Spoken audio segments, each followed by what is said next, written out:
Thriller సినిమాలకు screen play అత్యంత కీలకం. నెక్స్ట్ ఏం జరుగుతుందనే ఉత్కంఠను రేకెత్తించడం చాలా ముఖ్యం.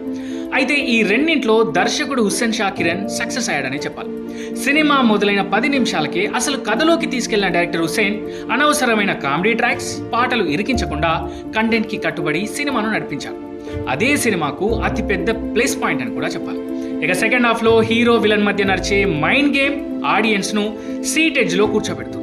విలన్ ఎవరు అనేది ప్రేక్షకులకు ముందే తెలిసినా హీరో అతన్ని ఎలా ట్రాక్ చేసి పట్టుకుంటాడనే ప్రాసెస్ ను డైరెక్టర్ చాలా గ్రిప్పింగ్ గా చూపించాడు. అయితే క్లైమాక్స్ లో హంతకుడికి డీల్ ఇచ్చిన అసలు వ్యక్తులు ఎవరు, ఎందుకు ఈ హత్యలు చేశారనే మోటివ్ ను ఇంకాస్త బలంగాను ఇంకాస్త క్లియర్ గాను చూపించి ఉంటే బాగుండేదేమో అనిపిస్తుంది సినిమా చూశాక. అంతేకాదు క్లైమాక్స్ డీటెయిలింగ్ లో కాస్త క్లారిటీ మిస్ అవ్వడం ఈ సినిమాకు మైనస్.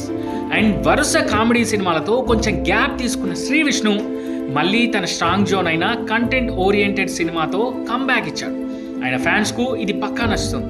ఇక ఈ తరహా మర్డర్ మిస్టరీలకు బ్యాక్గ్రౌండ్ స్కోర్ ప్రాణం పోస్తుంది. కాలభైరవ తన బీజిఎంతో ప్రతి సీన్లోనూ టెన్షన్ క్రియేట్ చేస్తూ సినిమాను మరో స్థాయికి తీసుకెళ్లాడు. ఇక ఓవరాల్ గా ఒక్క మాటలో చెప్పాలంటే మృత్యుంజయ్ డీసెంట్ ఇన్వెస్టిగేటివ్ థ్రిల్లర్. ఎలాంటి డీవియేషన్స్ లేకుండా ఆద్యంతం ఆసక్తికరమైన మైండ్ గేమ్ తో సాగే థ్రిల్లర్ జానర్ సినిమాలు ఇష్టపడే వారికి ఇది పర్ఫెక్ట్ చాయిస్.